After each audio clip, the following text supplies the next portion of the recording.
Hi, I'm Alison Lebovtiz, and we're going to spend the next half hour talking about what's next for Hamilton County Schools. We'll have information about summer programming, and we're going to look ahead at next school year. We'll also talk to pediatrician Dr. Alan Kaufman about the safety and efficacy of the COVID-19 vaccines. Stay with us.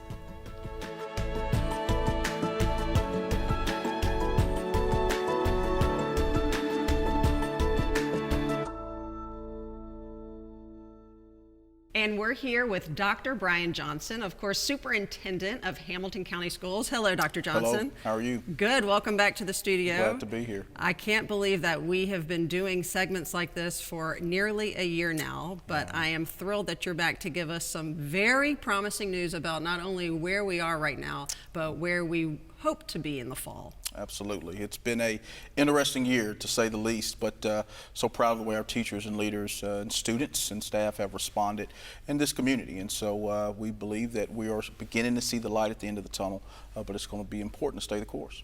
So what is your message to parents right now as we just approach the end of school? We have a little less than 6 weeks till the end of school, and then I know you only have a 1 week break between then and summer school, but you know, we're not there yet. I think people are eager to get to the finish line, but what is your message to parents and students as we approach the end of this school year? Absolutely. So the same mitigation strategies that we implemented, things like wearing masks, distancing, the additional disinfecting, will be the same strategies that are going to get us through the end of the school year. So we're going to have to stay true to those things. We know, as we look at world news, that we see some countries in which there are spikes in cases, and we want to do everything we can, obviously, in our local community to guard against that. And so it's going to be really important that we continue to implement those strategies to make sure that our students can remain in classrooms. And I know a lot of parents are asking, will masks still be required in the classrooms until the end of the school year? Yes, we communicated about a month and a half or so ago that as we began to learn more and more about the virus, that we were going to be able to come back to school, and not just come back to school, come back 5 days a week. But in order to do that, those mitigation strategies, things such as masks, would be expected through the end of the school year. So we'll continue that practice as we go through the rest of the school year. We did transition away from the phase tracker, and so of course we had a phase tracker that articulated what phase we were in, whether we were hybrid or whether we were 5 days a week or whether we were fully remote. We've transitioned away from that. But in order to remain in the classroom, which is the most important thing for us, for our students, we feel it's important to keep our strategies in place. And the safety pledge also is still continuing. Absolutely. So, you know, one of the most important things parents have done this year, and we're so appreciative of, is there's been a heightened awareness around maybe any symptoms that students have had. And myself, I always share as a parent, when my son's had a cold or a sneeze, we've been a lot more careful than usual, and he's got to miss some days this year, which probably is he may enjoy more than we have. But it's really been out of an abundance of caution, right? We want to make sure that whatever's going on with him isn't COVID, and that he doesn't spread that. So we want to ask parents to continue to hold true to that. If you're sick, and same for our employees, if you're sick, please stay at home. We want you to also wear your mask. We want you to distance and be true to that safe pledge. So I know summer reach is also really critical as we start to end our school year, but look to summer plans. And I know we're going to have Kelly Weiss on with us right after you, but give us a little highlight of what that will look like. So last year we started our initial pilot or beta test, so to speak, of summer programming, in which we really targeted for our students that we knew needed the most opportunity to really move forward academically. So we'll continue that this summer. We'll expand it, I believe 41 sites, and Kelly will get into all of that. But we really look to take advantage of this opportunity to accelerate. There's a lot of conversation about learning loss. We don't talk about it from the standpoint of learning loss. We're talking about it from the standpoint of learning acceleration. The truth is, everybody across the country has been in this spot for the last year, and so how do we accelerate the learning for students? We look forward to this summer being able to do that. So I'll coin a phrase. Instead of summer slump, we're going to call it the summer bump. Let's go with it. That's summer it. bump. Yeah, summer bump. That's what we're looking to do this summer. And then after summer, I don't want to jump ahead too far, but I know everybody's very eager to hear what you think fall will look like for Hamilton County Schools. Yeah, we're confident at this point that we'll be in school 5 days a week. We're not going to have a phase tracker. We don't anticipate having to have that level of strategy in place. There will be enhanced mitigation. We want to do all we can. You know, what we are learning is that obviously the vaccine in large scale probably won't be fully available for all of our students at that particular point, and so we're going to have to continue with heightened awareness around those things. But we'll be 5 days a week, and determinations about masks, I know that's a major question. We'll make those determinations as we get later into the summer. Okay, but some things will change. I understand you're not doing HCS at home. That is correct. Starting in the fall. It will still go on until the end of school. That is correct. So we'll continue HCS at home, which HCS at home, the difference between HCS at home and virtuals, remember HCS at home kept a student connected to their home campus, whereas virtual is a separate school site. And so as we go into this next school year, we won't offer HCS at home, but we will still offer virtual school programming. Okay. I know, look, as a parent, we know that forget the summer, right, Yeah. where we fear, but this past year has just been an anomaly, to say the least. Yeah. What's going to happen come fall to make sure that our students are not just prepared, but haven't lost so much that they're going to be struggling for their next academic year? Absolutely. So the way we're approaching summer, and Kelly will get into this, is we're really looking at it in two parts. The part A, the first 3 weeks, is really about making sure that any standards or any academic learning for the current year that we're in, we make up as much ground as possible. And the second 3 weeks is going to be looking at really accelerating and getting you prepared for the next grade. I give our teachers and leaders and staff so much credit. We've continued to benchmark. We've continued to really assess where our students are. So we have a pretty strong pulse on exactly where our students are. Our students will still sit for the state assessment as required by the state, and we'll get a really clear picture from that regard. So we're going to take all that information and use it to tailor individual learning plans to support our students exactly where they need to be. And finally, I want to make sure people know, the reason they used to see us in the studio fully masked, because that was the safest way for us to interact in person. But Absolutely. now, a year later, we are both fully vaccinated. Absolutely. According to CDC guidelines, we're allowed to be in the same space, Absolutely. indoors. So what is your recommendation to those who can get vaccinated? Yeah, so the vaccine is so important. It's a key step. It's a key strategy. It's why we press so hard to have access to it for our teachers. We need our community at large to take advantage of that opportunity as much as possible, because it is the path to normalcy. We all want to get back to normalcy. We all want to get back to the gathering and the events, and people need people. We need relationship, and the way you get there is through things like the vaccine. And so it's really going to be important. I personally, as you mentioned, have been vaccinated and am excited about what lies ahead because of it. Well, and I just want to say a huge shout out to you and load of gratitude to you, your staff, your team, your teachers, your administrators. I think everybody watching here cannot thank their educators enough. Yeah, we have a great team of people that work so hard, and a phenomenal school board that really sets the vision for us, and we're humbled to be in a great community that supports public education. What are you looking forward to most next school year that you weren't able to do this school year?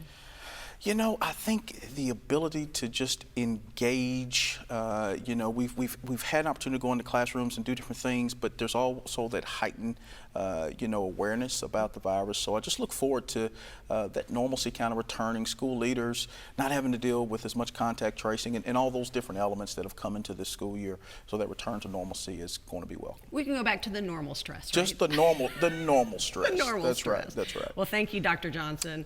And we will be right back with Kelly Weiss to talk about what's coming up this summer. Stay with us.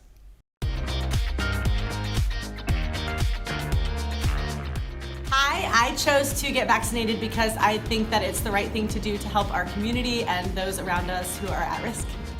To do my part to help stop the spread of COVID-19. And I also can't wait to hug my friends, family, and students again. To help save my life and the lives of others. Hello, I got vaccinated to protect my children and my students here at Big Ridge Elementary. I got my vaccine to see my mom, my dad, and my grandma. It's for safety, for myself, my students, and the community. I got my COVID vaccine to help stop the spread and end this pandemic. I got vaccinated for my family and my friends, my coworkers, and my students.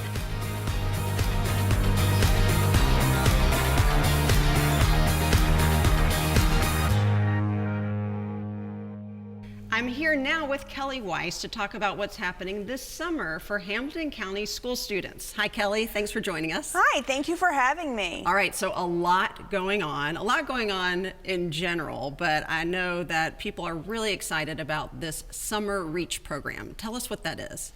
I am super excited about Summer Reach this year. Summer Reach is going to be a extended summer learning program for our students. There'll be 2 3-week sessions, one June 7th through the 25th and the other July 7th through the 27th. And so this year what Summer Reach is going to be, that first 3-week session is really firming up what students learned this year, focusing on the standards that they learned this year and making sure they're really cemented with the students. As you know, we've been in and out of school, and so we want to give students an extended chance to really have a firm grasp on what they learned this year. And then July, we're starting, everybody's promoted, and we're moving on to those standards that they would begin to learn next year, with the thought that every student's going to come in feeling more confident if they have an idea of what is coming. Okay. So we want to give them a chance to really accelerate in the coming school year. Now, is this K through 12? We have a K-5 group, which will run 8:30 to 3:30 every day, and then we have a middle school group, which will be from 8:30 to 12:30 Monday through Thursday, and then we will have high schools doing credit recovery in June, and then in July we'll focus on a group of our freshmen who will have a chance to do our Freshman Acceleration Academy, and those will be from 8:30 to 12:30 Monday through Thursday. Okay, so if I'm watching this now, how do I know if my student is either required to do this or eligible to do this? We are going to be sending out invitations to families for all students that we are looking to have come to us, and then there will be an opportunity for all families to sign up through PowerSchool on our forms page, just like they did for HCS at home. They can go into forms, sign their student up, and then as there's available spaces, we will notify them that they've been accepted. Okay, I have so many questions. So does it happen at your actual school, or are there going to be certain sites and you're going to be designated to that site? We have a lot of sites all over the county so that there'll be opportunities for local learning.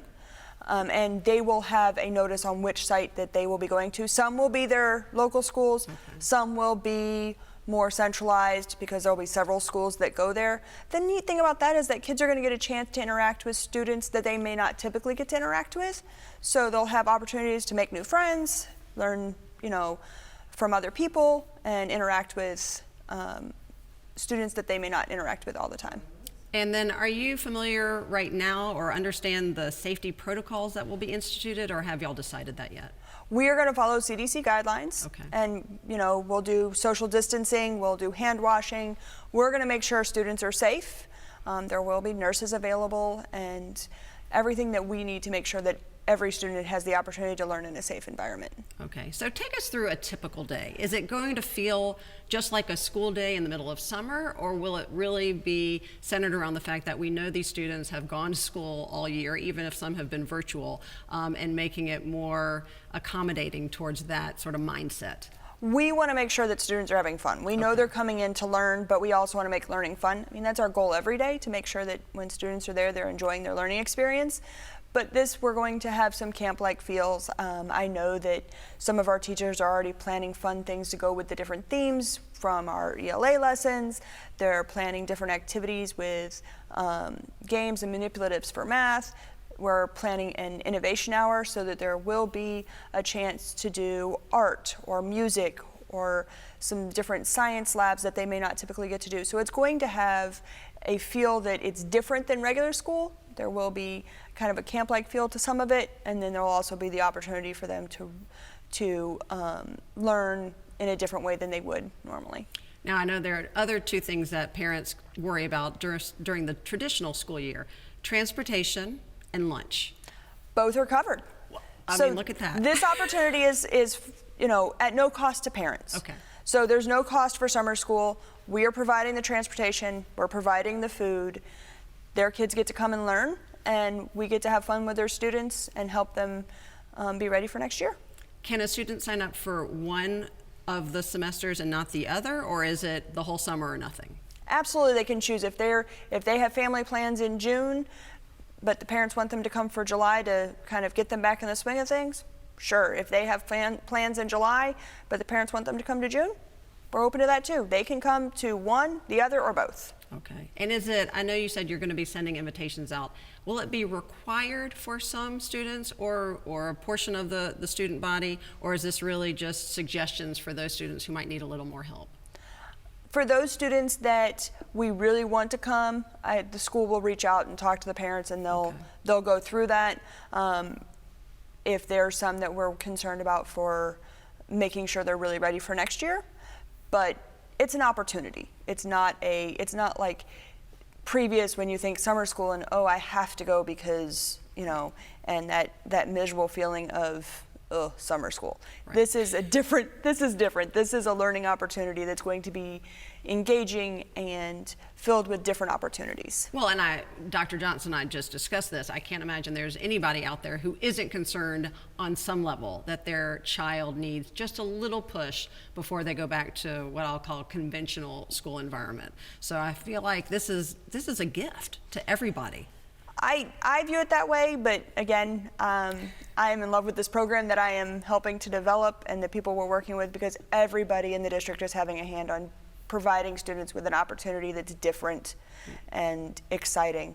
So I want to make sure people understand that this has never happened before. We've never done this program. We did a Summer Reach program last year, but nothing like this. This is an evolution of that. We have built it out so that it is truly a different experience from last year, but kids loved it last year. So if they loved it last year, I know they're going to love it this year. And then how have you recruited the teachers for this program?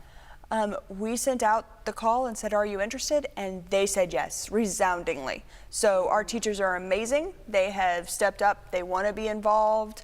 I'm getting emails hourly of different teachers said, hey, I missed this, but can I be part of it? And so they want to be there for the students because they've missed their students. They've missed the opportunity to work with them on the times we've been out. So this to them is a gift of having more time with their students. Even further proof how amazing our teachers are, right? Like after a year like this, for them to be jumping at the chance to continue to teach, right, in an unknown environment is just amazing. Yeah, we are very lucky for the teachers that we have and the willingness that they are to work with their students day in and day out, even beyond the regular school year. Well, thank you, Kelly. And this sounds like a tremendous opportunity for every student in Hamilton County. Remind parents and those who have a student in their home, an email will be coming. What is the date that they can expect to see a notification for them to enroll? So emails will be coming by next Monday, so it would be the 20th.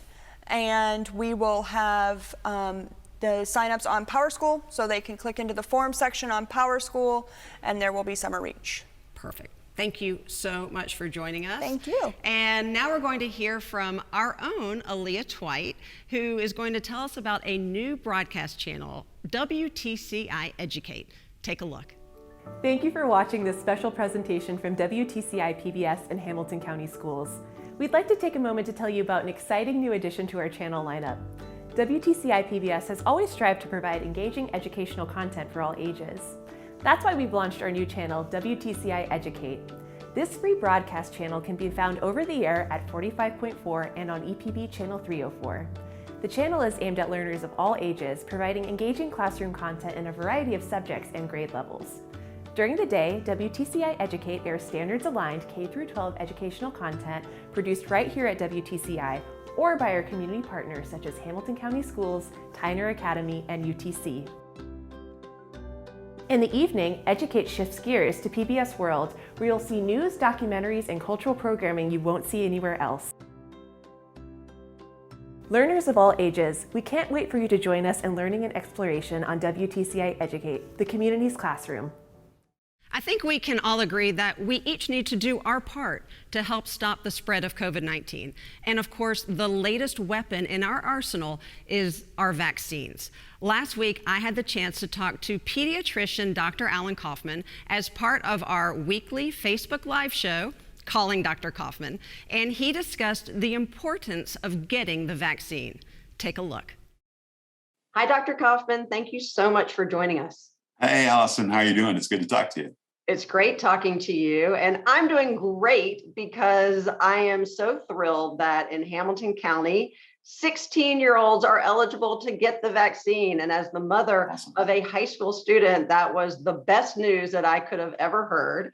And I know you have 2 teenagers at home as well. So my question to you is, what is your advice to all the parents and guardians watching right now in terms of getting their 16 and 17-year-olds specifically vaccinated? Yeah, so the simple answer, according to Nike, is just do it. So you definitely need to do that. My middle daughter, she's 18, and she's actually getting the Pfizer vaccine as we speak. So we're very excited. Our house one more step toward immunity in the Kaufman household. I think, it's very exciting that we're seeing that our high schools potentially can have such an increased level of immunity as we move into the next couple of weeks, especially as we think about doing things like prom and graduations and getting even safer. The question that parents have to me is like, why should I get my kid vaccinated? So right. People watching this want to know, is it safe? Right. And is it effective? And if we can answer that definitively, I feel like people will have greater confidence. Yeah. And so to the point with safety, this has been the most analyzed, kind of dissected vaccine rollout and really medication rollout in the history of medicine. We're now over 150 million doses just in the United States. We're seeing that this is a very, very safe vaccine. So for a very few rare people, they will have an allergic reaction to it that can be significant.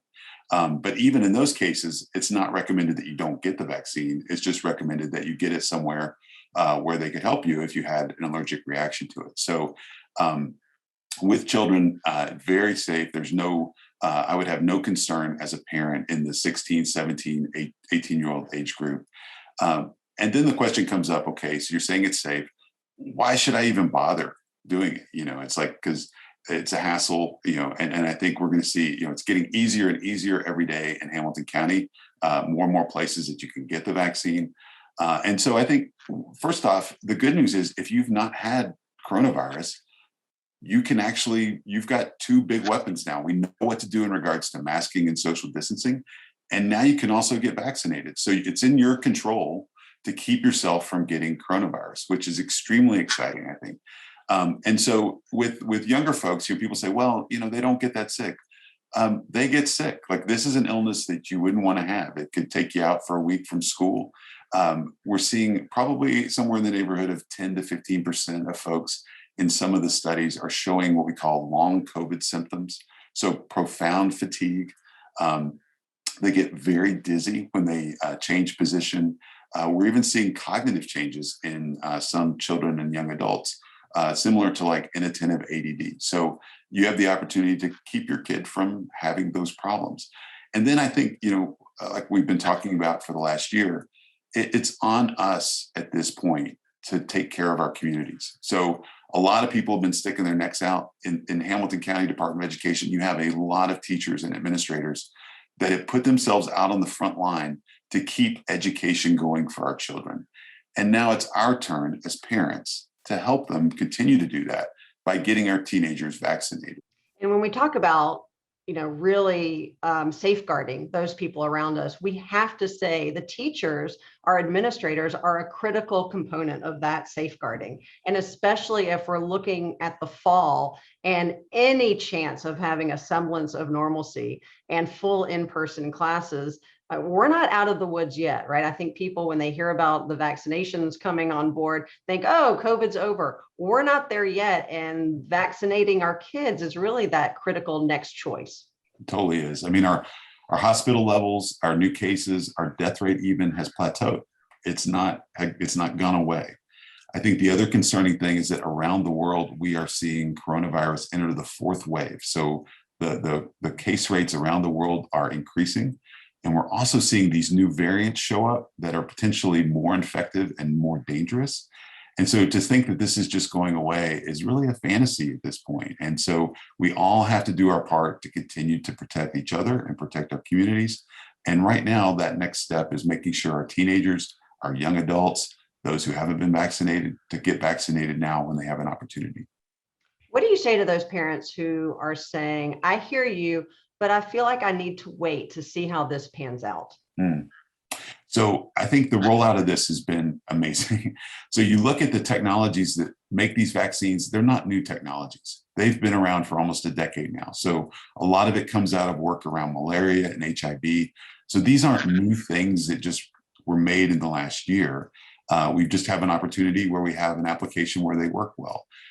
We now have, over 150 million doses that have been given. So we're not at the start of this. It's not, if you wanted to wait, waiting's over. We've got a lot of people that have gotten it. There's so many layers of analysis that are happening. So, for example, in my family, I had some family members that were concerned when they heard about the J&J vaccine and that there were millions of doses that were potentially contaminated. And I said, well, you're hearing about the system working. So these companies have rigorous quality controls. There was a concern and they threw those away. So there's multiple layers of safety. And we have the data now that shows with the Pfizer vaccine and the Moderna vaccine to be extremely safe. And so I think, if you're a data person like I am, you want to see, let's see the pudding, let's taste it, make sure it tastes right. Like we're at the bottom of the bowl. So, when you get your bowl, it's time to eat it up. Well, thank you, Dr. Kaufman. Love the analogy, love the advice. So you've heard it here. Go get vaccinated. And if you have a child, a teenager eligible, don't waste time. Thank you so much, Dr. Kaufman. Oh, you're very welcome, Alison. Always good to talk to you. You too.